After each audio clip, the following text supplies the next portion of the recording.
proud to introduce ACTIVH, a groundbreaking cancer screening test that has the potential to significantly enhance our country's approach to early cancer detection. This innovative technology represents a leap forward in precision diagnostics, offering a more accurate and, in some cases, less invasive method of identifying cancer markers. ACTIVH is not here to replace, but to complement our existing national screening programs for cancers such as cervical, breast, and prostate. Its introduction supports our shared goal of improving health outcomes by detecting cancer earlier when treatment is most effective and lives can truly be saved. We believe this is not just a step forward in medical science, but a meaningful investment in the health and future of our people. To share the story behind ACTIVH, its development, its vision, and its potential, it is my honor to introduce the president of Navaux, Mr. Don Fowler. Please join me in welcoming. Thank you, everyone. I'll tell you, I couldn't be more excited to be here. This is the first international launch of Hepsin. We're running it at locations in the United States, but this is the first time we went outside of the United States to offer it. Extremely proud of the relationship that we've developed with Victoria Labs and look forward to really improving the lives of patients across the globe.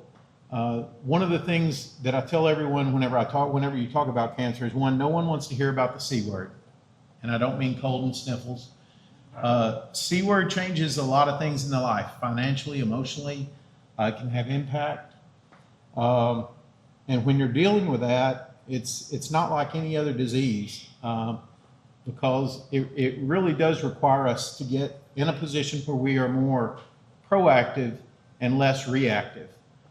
The fact of the matter is, no matter how many genetic tests you put on the table, they are probably a fine predisposition to developing cancer, but they do very little to tell you actively what is going on in your body at this time.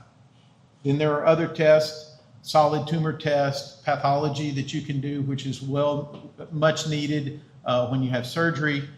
But what Dr. O'Brien, who was our founder, our late founder, was on a mission to do was to develop a test for early stage ovarian cancer, to help women discover ovarian cancer in its earliest phases. One of the keys to that, and one of the problems with that, is that when you find cancer, especially in ovarian cancer in stage 3 and 4, your 5-year survival rate is greatly diminished. Yet if you can find it in stage 1 and 2, your survival rate is greater than 80%.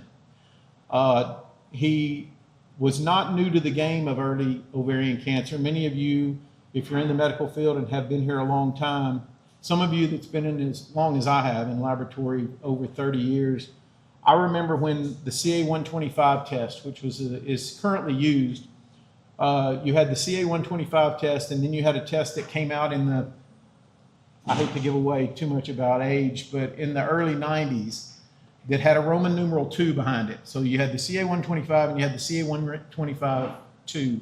That Roman numeral 2 was actually Dr. O'Brien, who developed this technology. That was actually an addition of an M11 molecule to that test that made it more sensitive and more specific. It was the first test launched out of the University of Arkansas for Medical Sciences. To date, it is the highest revenue producer for the University of Arkansas Medical Sciences, and it is the gold standard in CA-125, meaning that they have now done away, back in the early 2000s, they took the Roman numeral 2 off because no one was ordering. Why order a test that was less specific and less sensitive when you could get the gold standard? And it's kind of the gold standard in ovarian cancer monitoring to date. So Dr. O'Brien came with a lot of street credibility in terms of being able to develop these, and spent his life attempting to find early stage ovarian cancer. There is a molecule, Hepsin, that he was able to isolate in the ascites of women who were known ovarian cancer patients and were undergoing surgery. And he isolated that gene, created antibodies, a monoclonal antibody to it, and we have been using that to monitor a variety of cancers and to try to see the importance of that molecule and its interaction in the biological cascade of cancer. And that is what brings us to the ACTIVH test today. We believe that we have found a molecule that in its active state actually releases off of the cell surface and gets into the blood and moves to distant sites, which is anyone that wants to connect the dots can understand that that is at least a sign of metastasis. So with that being said, I'll go into a little bit of the presentation after giving you a little bit of that history. The state of the industry now is molecular and genetic tests are expensive, and not all cancers are oncogene addicted, and they also require a better understanding of the root causes. So what we believe is that by utilizing Hepsin, we can capture a founder event in that cancer cascade, and by understanding that you have a Hepsin there, not alert you into panic, but alert you into action. And that is really where we want to be. Most of the time that you detect by molecular alterations, you already have cancer.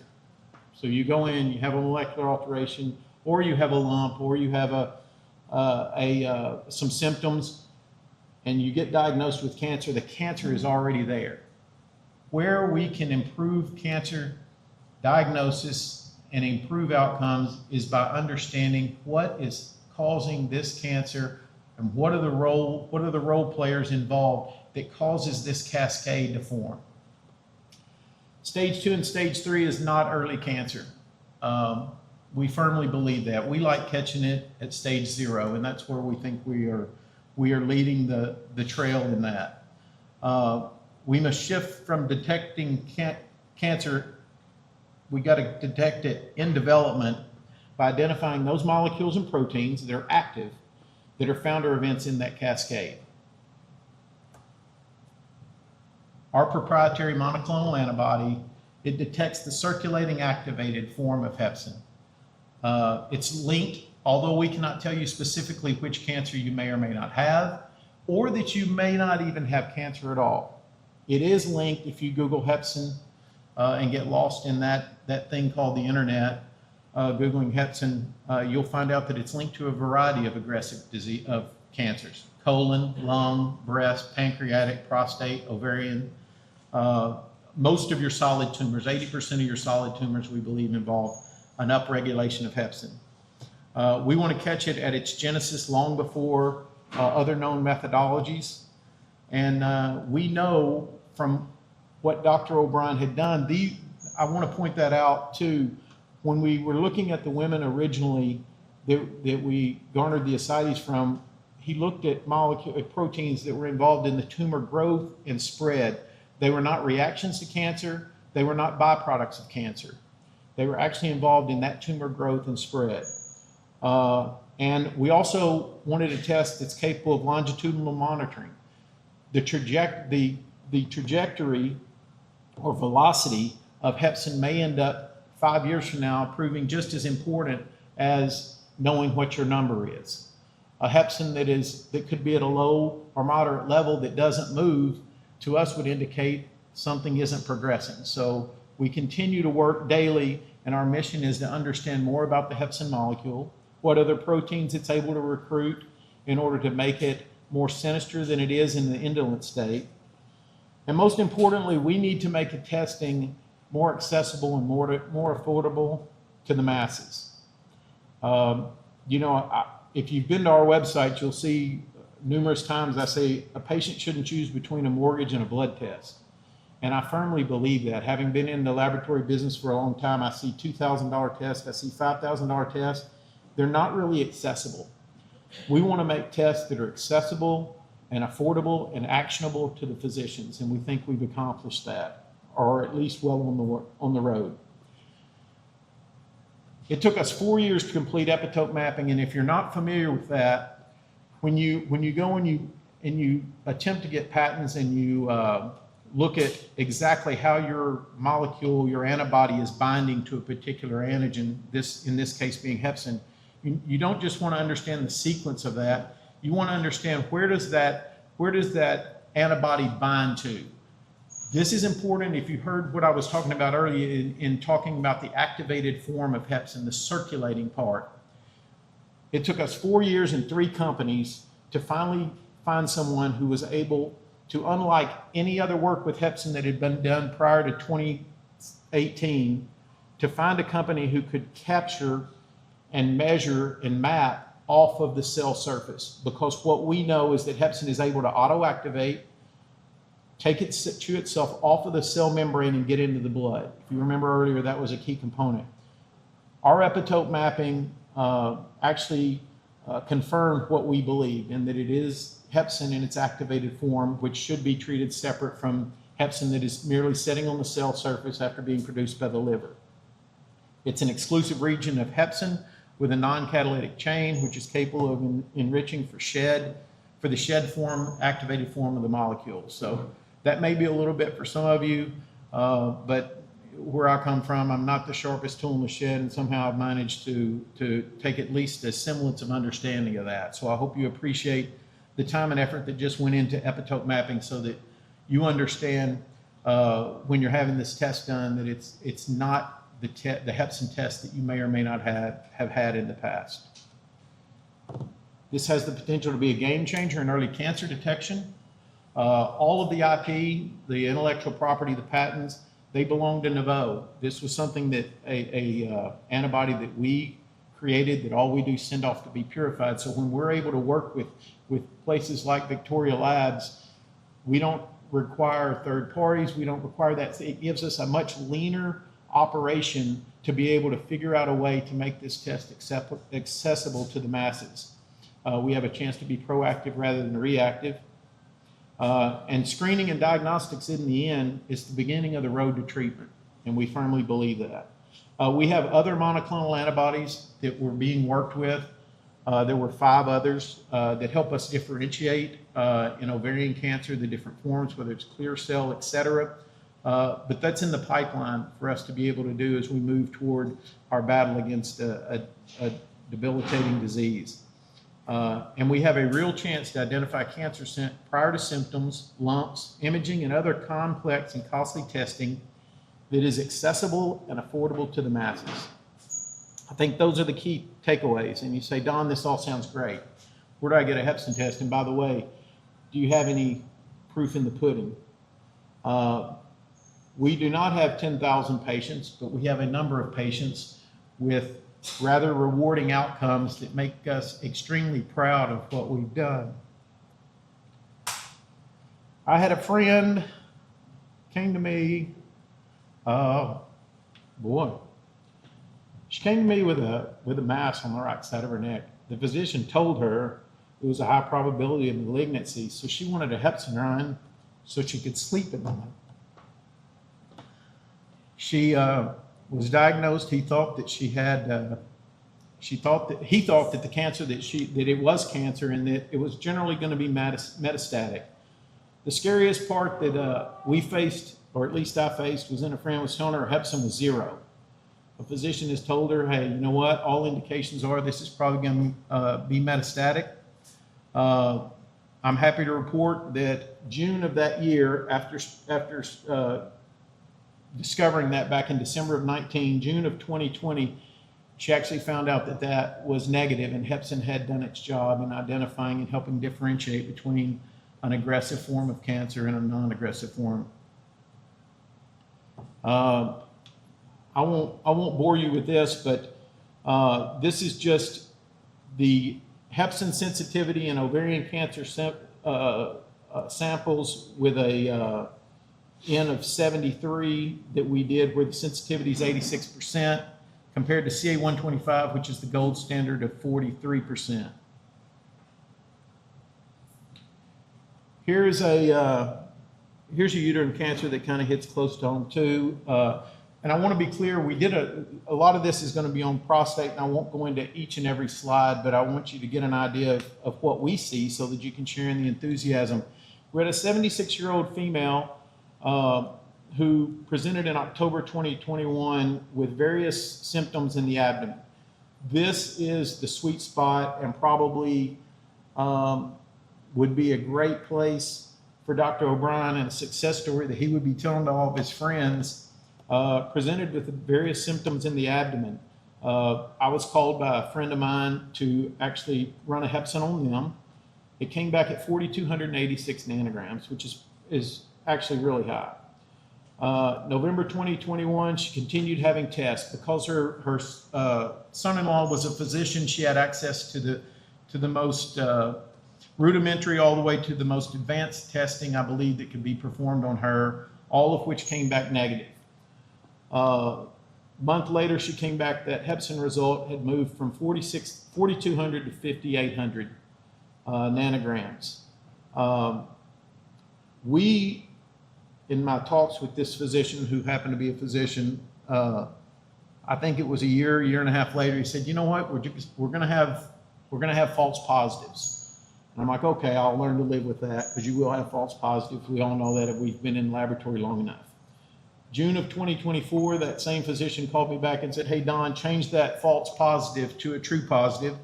She has stage 3 metastatic cancer. They have found it. She's having a hysterectomy surgery, and she's continuing to have Hepsin drawn every 6 months." So in that scenario, 2 or 3 years before an ovarian cancer, being alerted to a Hepsin potentially can have a different effect with a patient as it becomes more fundamental and more rudimentarily used. So another kind of feather in the cap. We call them aha moments.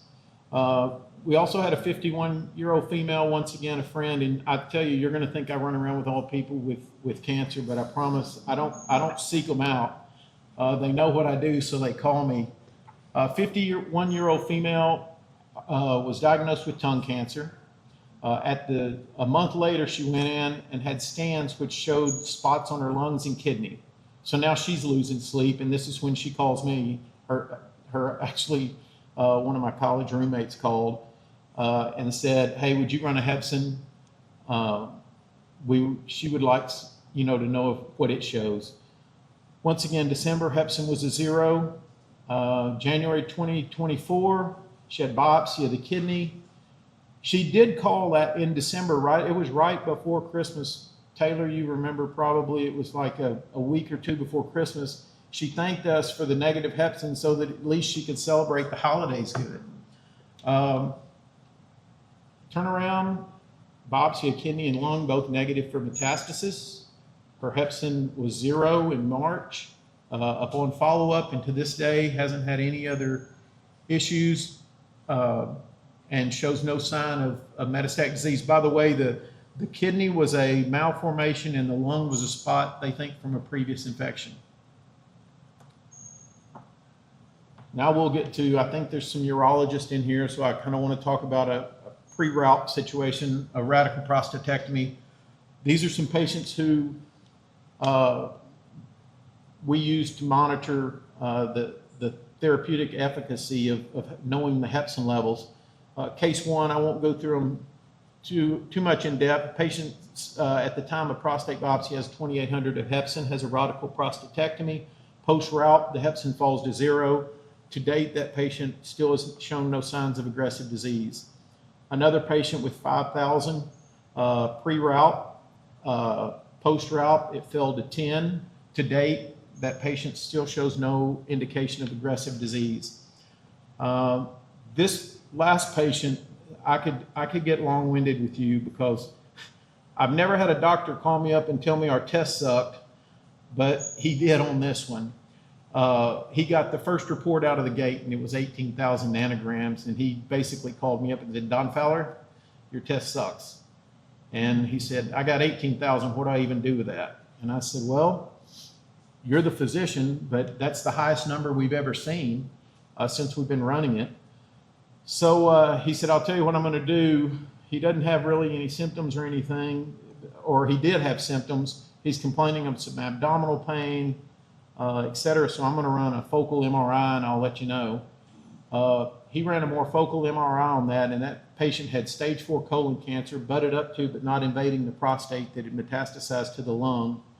And he went through treatment, and his Hepsin has finally fallen to 0, and the patient is actually still thriving. Here's a patient, And these are more date specific. February of 2016, 832 nanograms, had a route the following month.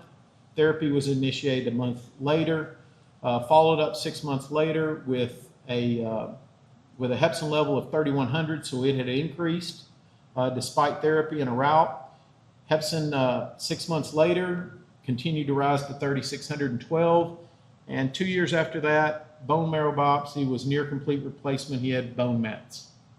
Despite therapy, Hepsin continued to rise, indicating that perhaps you might want to monitor this patient or to change your thoughts on therapy. Here's another one, 484 nanograms, rose a month later to 585, went to over 600. Treatment was started in April of that same year, 11/13, so 2 years later. The patient in November of 2018 is bone scan, bone mets positive. So once again, January of 2019, CT confirmed that it was positive for mets. And then we get into where like I promised, I wouldn't bore you with all of them. We have studied over, I think it's over 300 patients that we've been able to actively monitor through Arkansas Urology for the past 8 years. The statistics on those patients show that, and these are just these individual patients.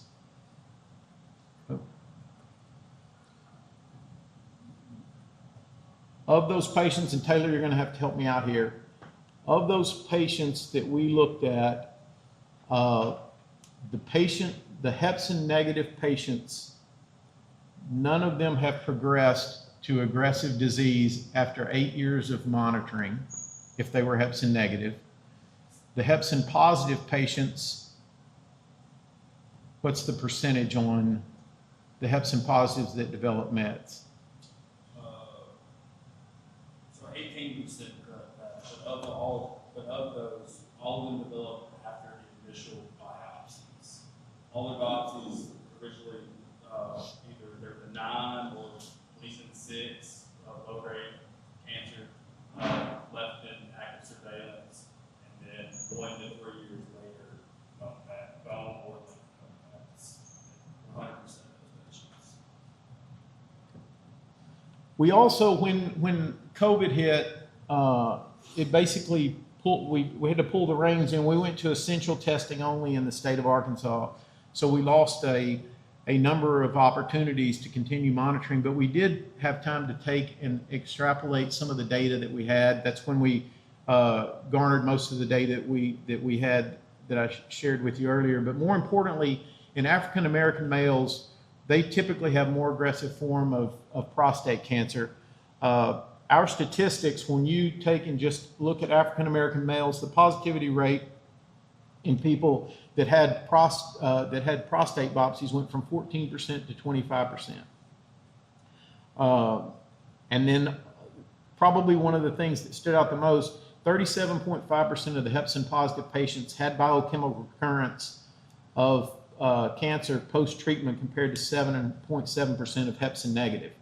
So a 5 times more likely indicator if you have Hepsin positive in those patients that they had biochemical recurrence.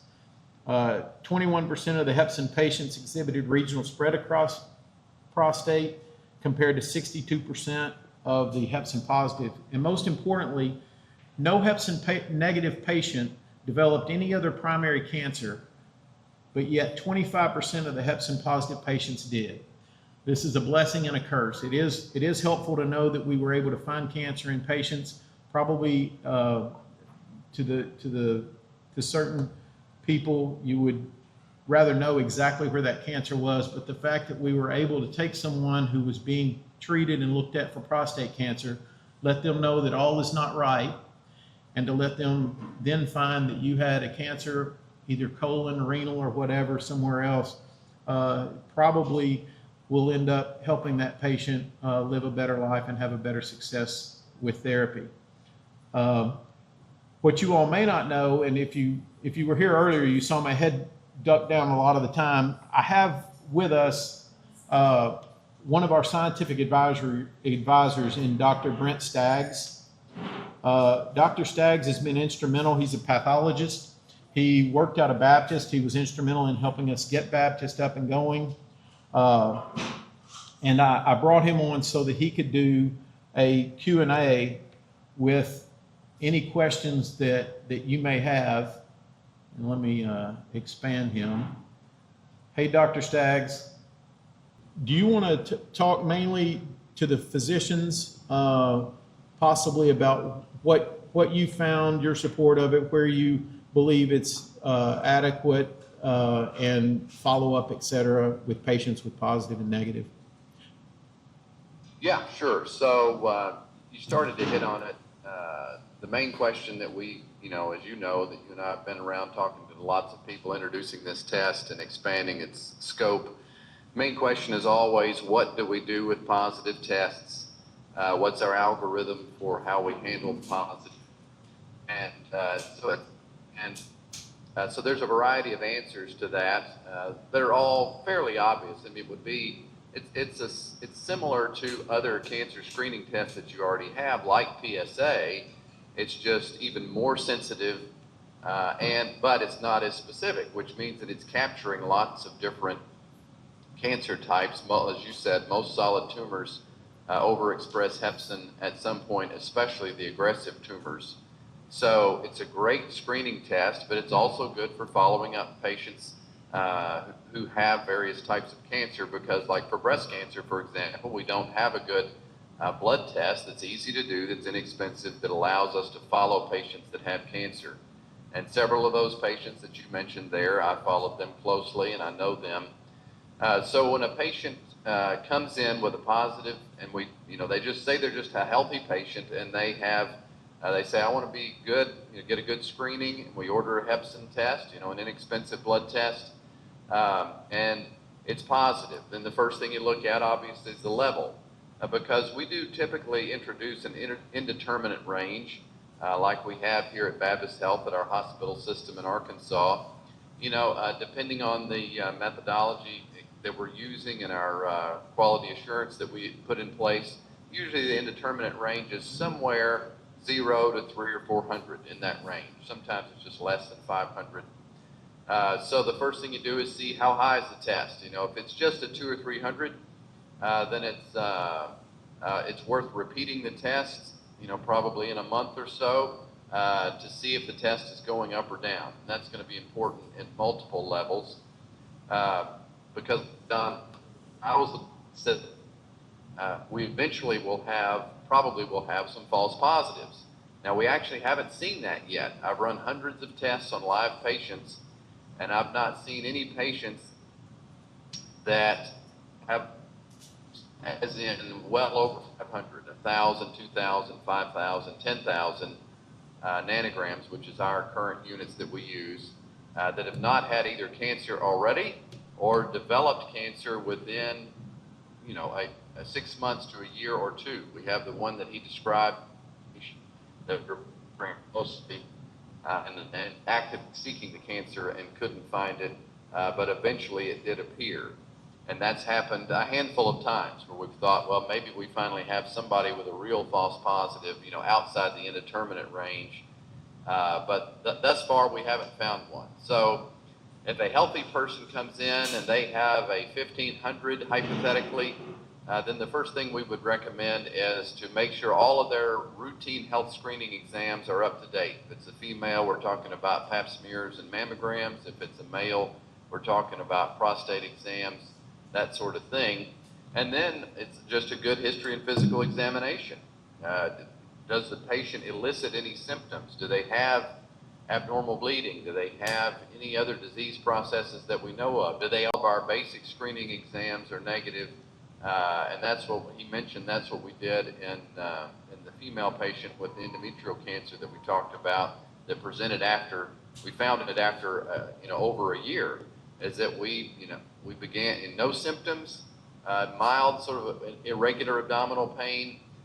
So we did all the pap smears. We did everything that we could think of that wasn't overly invasive. We didn't do a CT scan yet, not until she eventually developed endometrial bleeding or vaginal bleeding, and that's when we did ultrasound. Even at that point in imaging studies, and her particular cancer was so insidious that we didn't really identify it on those imaging studies. There was no significant irregularity of the endometrial stripe. And so we debated on biopsy, but we pushed for biopsy sooner than later.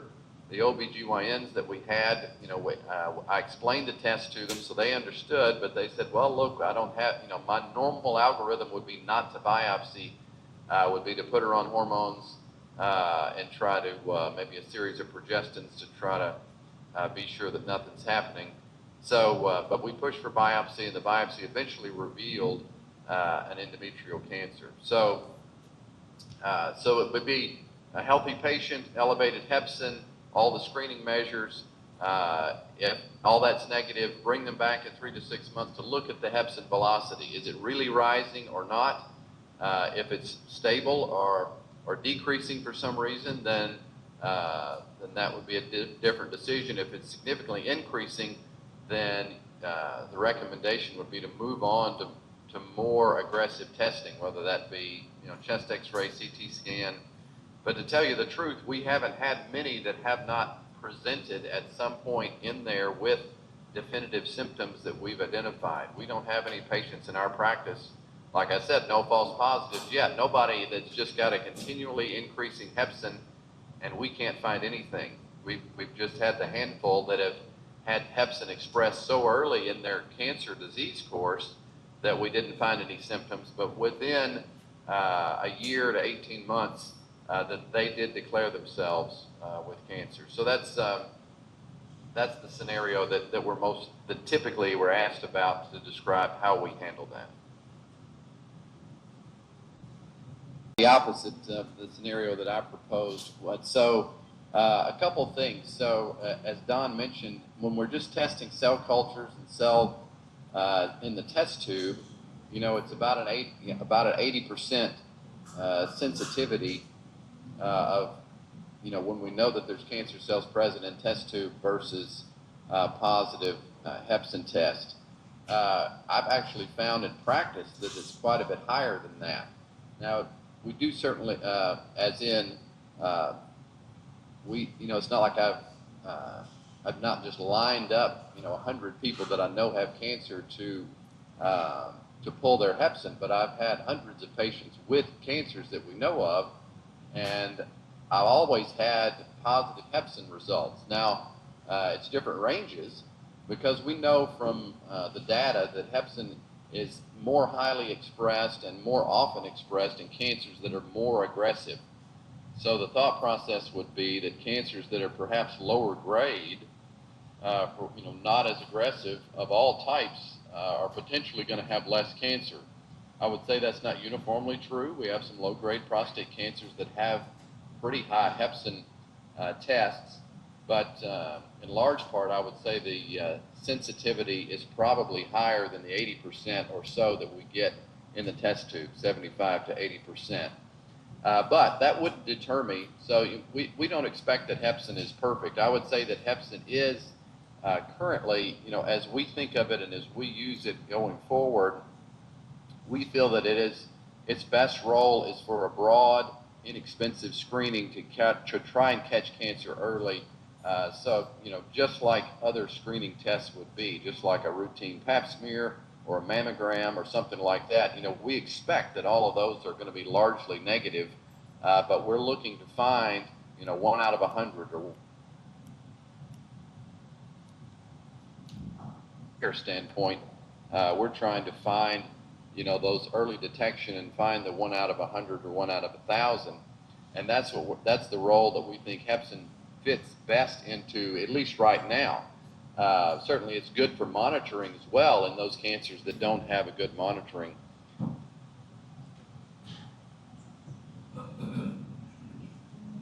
For whatever, blood in the urine, blood in the stool, maybe an incidental imaging finding that you're talking about. Maybe we've done a chest X-ray for a cough and we see a lung mass.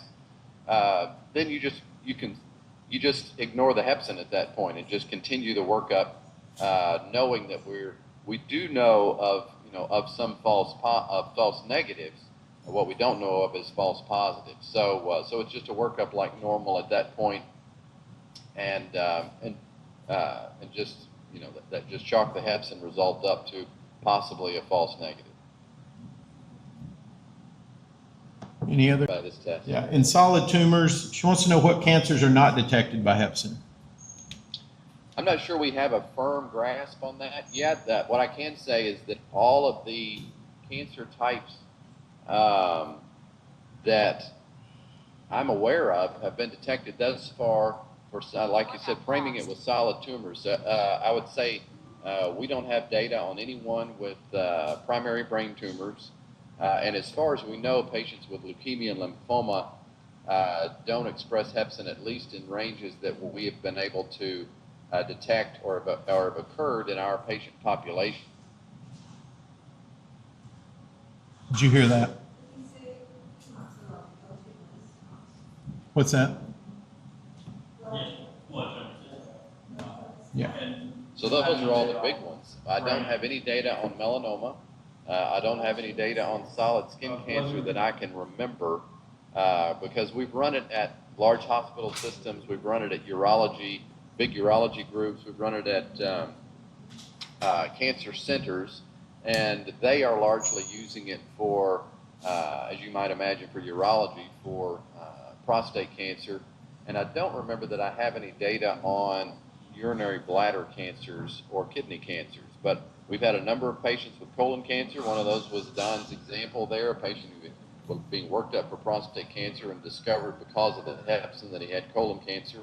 We have had our breast surgeons using it in patients with breast cancer and have had some good results, although we just have a few dozen patients in that, but we've had positives and negatives when the patients have been treated and we see the Hepsin levels go down. They can be used for monitoring. So we don't have a full understanding of all of the solid tumors that may be affected by Hepsin at this point, but I would say all of your top contenders, your lung, breast, colon, prostate, gynecologic, endometrial, ovarian, those are all involved with Hepsin and all good contenders for using Hepsin. Anyone else? All right. Oh, yeah.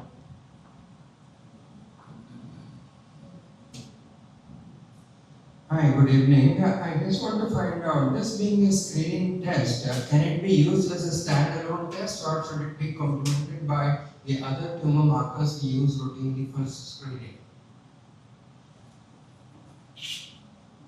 All right. Let me know when. Are you able to hear me? All right. Let's go. Okay.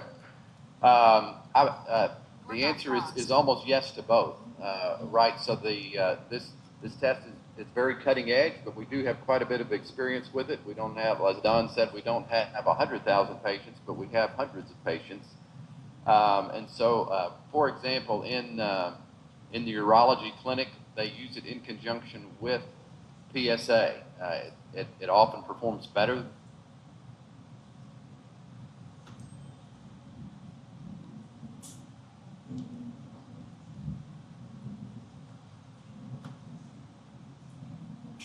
Ovarian, we see that our gynecologists use them both, but Hepsin performs much better than CA-125.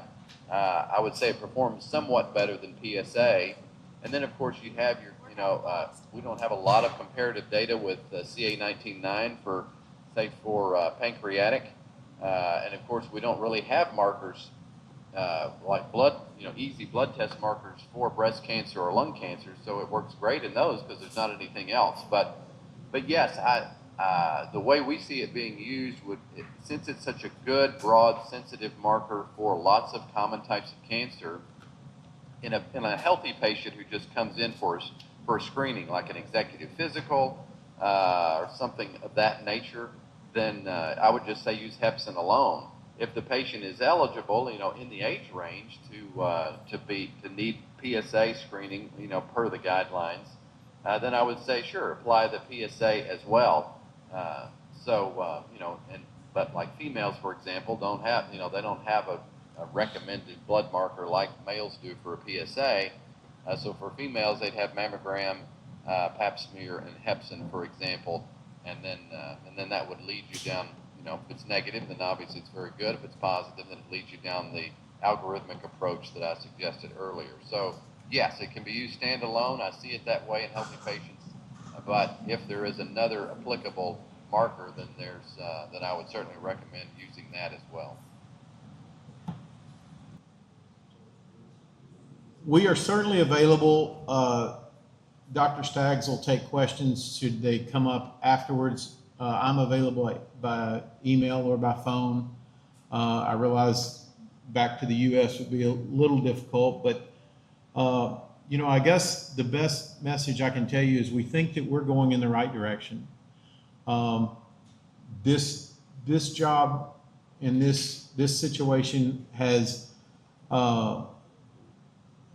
brought about a change, I think, in everyone that works here.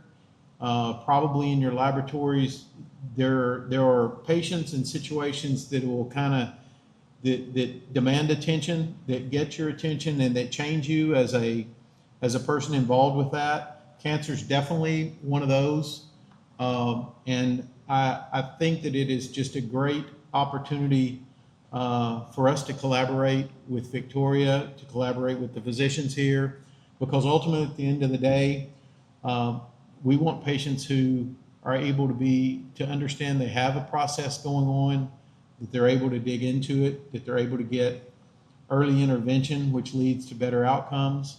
And I hope you understand and can see that we're very passionate about what we do. This is not something that has been developed overnight. This is years of research, and we really are excited about the opportunity that it presents to people and making it affordable and accessible to them. And you may feel like I overstate that, but I truly mean that. We deserve to do better, and we hope that we're one of those companies that actually leads the charge in doing better and getting an otherwise heinous disease somewhat under control. With that being said, I do want to recognize Victoria Labs as the first international user of the test. We have a certificate for you. We appreciate the work that you're doing.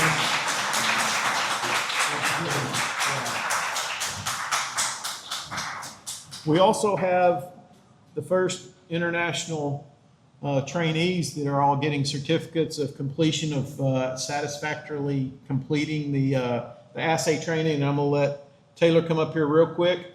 I think there were 3 that were trained and 2 are here. So, Steve, come on.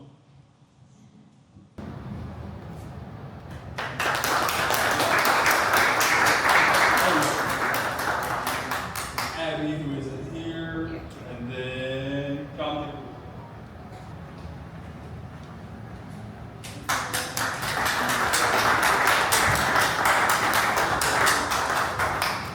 once again, thank you all for taking time to come here.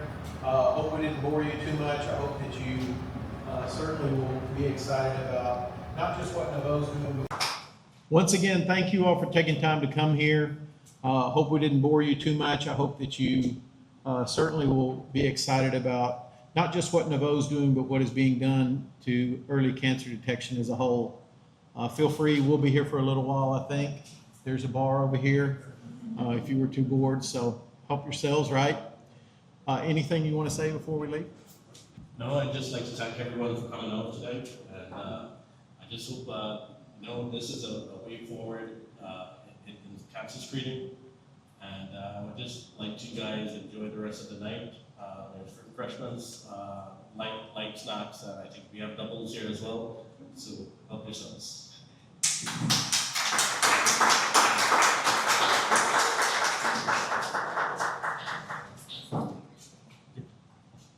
So my name is Sandra Mahis. I'm Dr. Ian Mahis's wife. And I want to tell you guys that this was a very long and it was very close to his heart getting this done in Trinidad and Tobago and the Caribbean, teaming up with these guys, Perry, Hannah.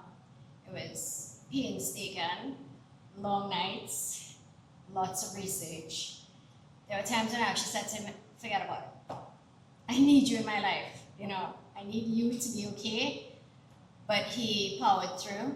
We have our darling friend Mira, who helped us get the FDA approval in Tobago. And I really believe this is going to be an amazing success because teaming up with Victoria Labs, I think, is one of the best things we could have done. Navaux, I think you're in great hands. And I just wanted to say thank you to everyone for coming out and supporting us. But it was a really long effort, and I'm just super, super proud of my husband. Thank you. Thanks for all your hard work. Ian, thank you. Thank everyone that was a participant in making this happen. There was a lot of work that went into this. We basically got to show up yesterday and get out of here. We leave tonight, unfortunately. Don't get to take any advantage of the sun. But anyway, thank you very much for your hard work. I think patients will benefit. Patients unknown to you, patients that don't know you and that you don't know are going to be much better off because of this collaboration. Thanks a lot.